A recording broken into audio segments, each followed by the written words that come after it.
In today's video, I'm going to be talking about how to get you more yeses. Every single day when we go through life, we're always trying to get more yeses out of people. Yes, give me the job. Yes, give me the raise. Yes, give me the promotion.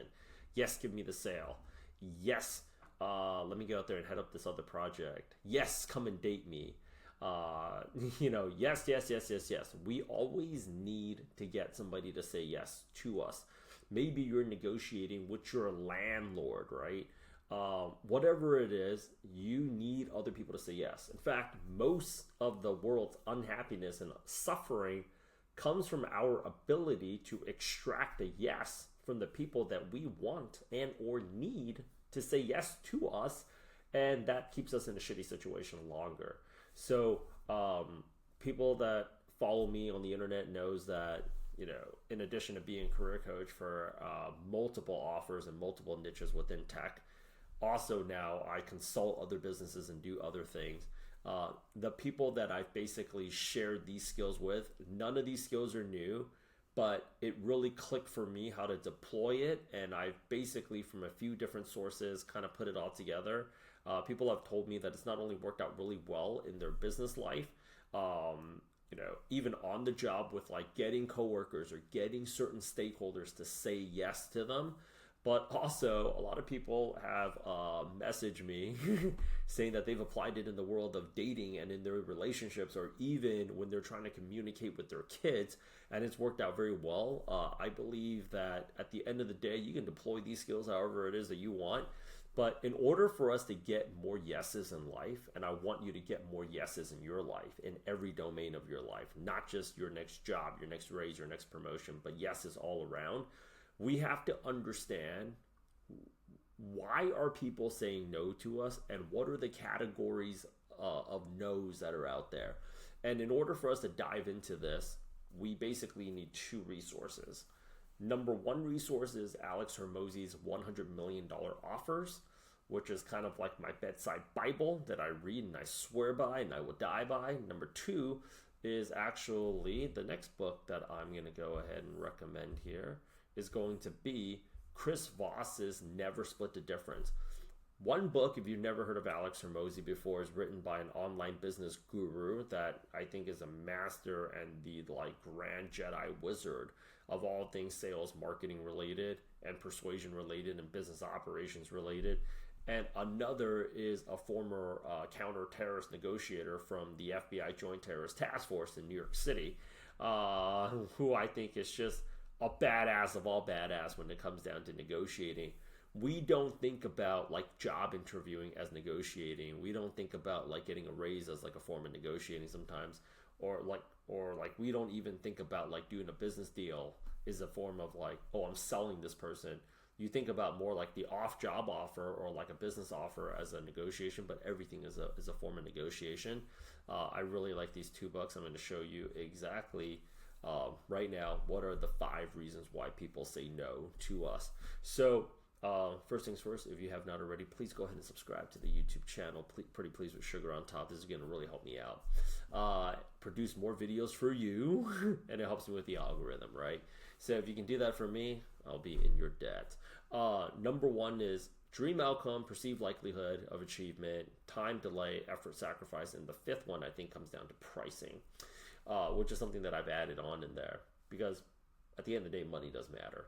Number 1 is the dream outcome. People want to know, when we're talking about the dream outcome, is people want to know, whatever it is that you're offering, whether you're offering yourself up on a job, whether you're selling a tech product, whether you are selling a high ticket offer, whatever it is, people want to know, how is this going to go out there and help me? There's a very surface level dream outcome, and then there is a very deep layer dream outcome. The surface level dream outcome is okay, I've done this job before and I can do this job just as well as this other person. Or this offer has worked out before. I'm going to, somebody tried to sell me an Instagram class recently. It's going to get me more Instagram views or whatever, right? All that kind of shit. At the end of the day, there's only 3 things people want more of 90% of the time. People want more money, more time, or more love. That's it. Okay, more love and affection, right? They just want more of these 3 things or more yeses. That usually I think comes down to more money, more time, more love. I mean, people can go out there and troll me on the comments all you want, but when you take a look at like manifestation content out there, people are always talking about manifesting like a job, you know, the business opportunity, more people, like getting more clients, getting that perfect relationship. That's what we really live and we really chase that, spend most of our time in life chasing after. And then we have kids, and then we got to go ahead and figure out how to get these. I'm not even going to go out there and get into that, right? That's a everything in life seems to be easier up until you have the kids part, which is why I'm putting that off for just right now. But the first things first is like there's a surface level of dream outcome, and then there's a deep layer of dream outcome, and then most people kind of put that thing on top. Is like, I can help you get to this dream outcome. That's great, but what is the perceived likelihood of achievement? Because the next thing that we got to talk about is whatever it is that you're offering, whether you're offering yourself on a job, whether it's a software product, whether it is a high ticket set, whatever it is that you're offering, what people really want to know is, can it work out for me? I've helped more than 5,000 people get a product manager job. People don't give a shit when they make a phone call because they want to know, is this going to work out for me? When I was in tech sales, when I was in tech recruiting, it's like, we've done this for all these other companies before. They don't give a shit. They want to know, can you do it for them? When I'm negotiating with another company and saying like, hey, I can help you scale and I can do this, and I've basically done it for all these other companies. I mean, it helps the conversation, but it's not enough to get them to pull the trigger on the head. Like, I don't give a shit. I mean, yes, I do give a shit, but I don't give a shit enough for me to give you a yes and reach into my checkbook right now. Because the next two things that people really have to go ahead and figure out is this: how much time is it going to take, and how much effort is it going to be required from me? People don't like things long. People like things short. People like things fast. This is why you'll see things like Men's Health, 6 weeks, 6 packs for a hot sizzling summer. I recently went to a bookstore, how to be fluent in any language in 90 days. People, generally speaking, has the bandwidth of a quarter. And unfortunately, in the age of TikTok, that our willpower and resistance has gotten a lot shorter, right? Like, people aren't even watching soccer games anymore. People complain about like movies being too long. You know, like, people want things fast, but at the same time, if it's too fast, people don't believe that whatever dream outcome that you can deliver is going to happen fast enough. But then we have the final major hurdle here before we talk about price is effort and sacrifice. How much effort and sacrifice, and this is actually when people start going into fight or flight mode. When you're on a job interview, the biggest hurdle to getting an offer somebody is, how much time is it going to take for me to onboard you? When you're selling a software product, how much time is it going to take us to onboard this product? When you're selling a high ticket offer, it's how much time and effort, how much work does it require for me to make this work? Because people don't want to work. Why? Is it because people are lazy pieces of shit? Partially. But it's not because of the wrong reasons. It's because biologically, we are wired to conserve our energy and resources for survival reasons. I think, you know, what my old boss used to say is this: you can't fight biology. Okay? This puts people into survival mode. So whatever effort that is going to be required, people want to know that it's going to be removed. If you're my little brother or you're my little sister, or I cared about you and I hired you for a job, even if you're unqualified, if I chose to put enough time, energy, and effort into it, I know I can get you to do this job well. When we're talking about like companies selling other companies in tech a software product, other companies B2B, let's just say Salesforce or HubSpot or anything like that, it comes down to, how much effort is it going to take for us to make this product in our business successful? When you're selling high ticket, it's the same thing. And I think every sale is a high ticket sale. Job hunting is a high ticket sale. Selling B2B is a high ticket sale. Coaching is a high ticket sale. Anything where the end outcome after the money transacts requires effort is a high ticket sale. Because here's what people, if you buy something and you don't like it and it requires no effort, you're okay with that. If you buy an air fryer and that air fryer does not work, you're okay. Because chances are a lot of people that buy air fryers don't use the air fryer. Okay? Or if you buy a Ninja blender, same shit. But if you're telling me I gotta exert effort If I hire the wrong person, how much effort is that going to be on me? That's too much work. If I buy the wrong software product and we try to implement it and we get it wrong, how much effort is that going to take out of me? If I buy the wrong high ticket product, that's the problem with high ticket.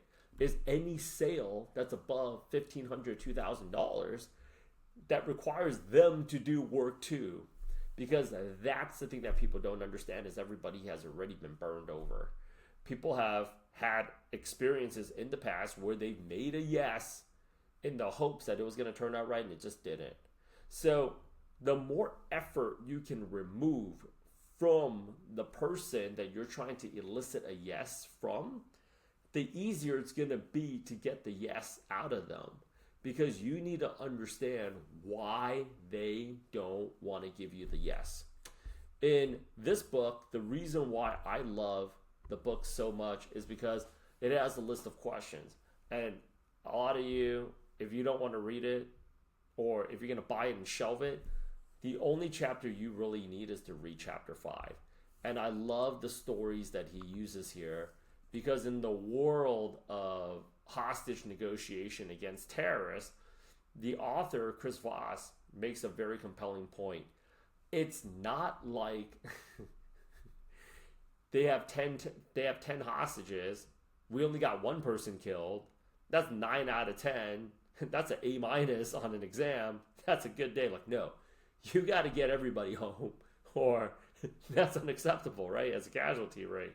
So when he's talking about this, like, he's triggering a that's right. When you need to have more of a conversation with your counterpart about understanding why, because something is aggravating them. And the words that people, before you can go out there and get to the yes, you have to get to something called that's right. The more people feel like you get them, the more people feel like you got them. Because if you understand where it is that I am right now, then you probably understand where it is that I'm trying to go. And that means you've brought other people from the journey of point A to point B. And that means I want to go ahead and do business with you. I want to go ahead and work with you, right? And this is the thing. They actually have, I think, a very, very, very good story about getting to that's right. And he even has like 2 examples that's like that's right in making a sale when you're talking about B2B. And even a story about that's right in terms of somebody navigating a raise. They talked about this a Korean, I think, graduate student that was doing an MBA in America for a Korean company, and he's trying to get this promotion, and the boss, or trying to go to a different department, and the boss immediately shoots him down.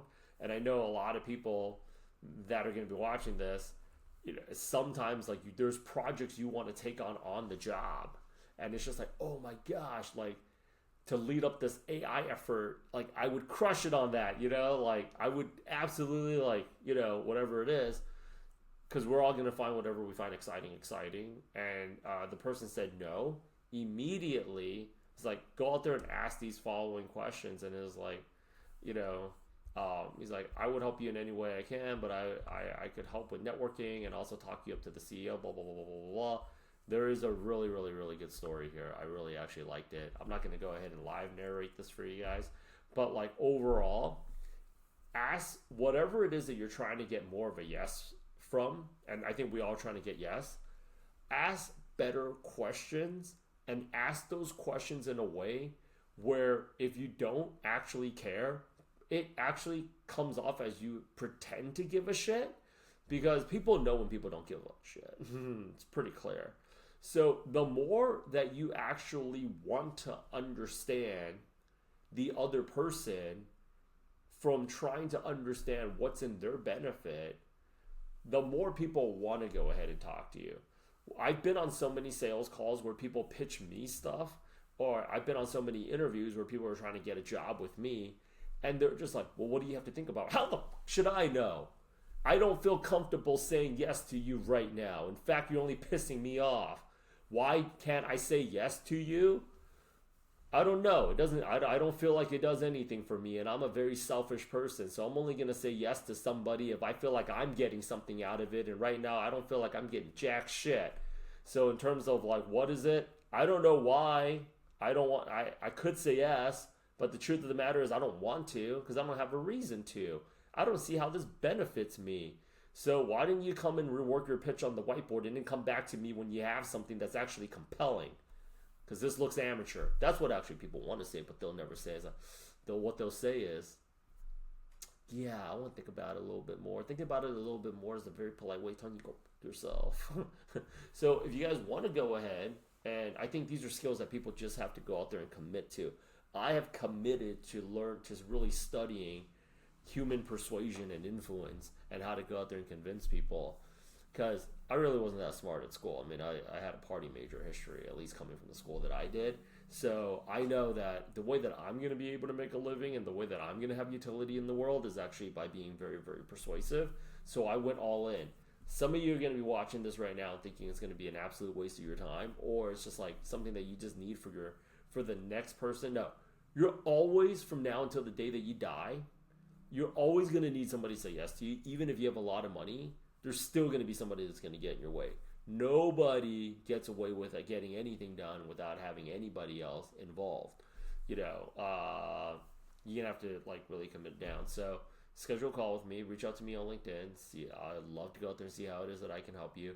But I want you guys to know that if you want more yeses, you have to understand why people say no. And the biggest reason why people say no is actually going to be that effort and sacrifice piece, because people are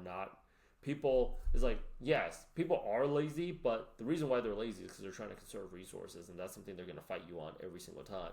Last but definitely not least is going to be price. When you're talking about job hunting, it's going to be a salary. When you're talking about raise, you're talking about money. When you're talking about selling, it's going to be a price, right? Whatever it is, make it palatable, because once people see the value and once people get the value, they'll give you whatever it is that you want. And I think that's where a lot of people have to learn how to be more flexible in today's economy. What I've told job hunters in today's economy is this: take the lower salary and don't think you have to eat the loss for an entire year. Go out there and ramp up results, and in 45 to 60 days, this incentivizes you now to go out there and crush it on the job. You can go out there and renegotiate your salary. If you're selling a tech product, create a more flexible payment plan. If you're selling high ticket, create a more flexible payment plan. Anything where people feel like, okay, if they're willing to go out there and make it work, you just want to get things started, and I have a chance to go out there and be proven wrong, I'm actually kind of willing to go out there and see this thing through.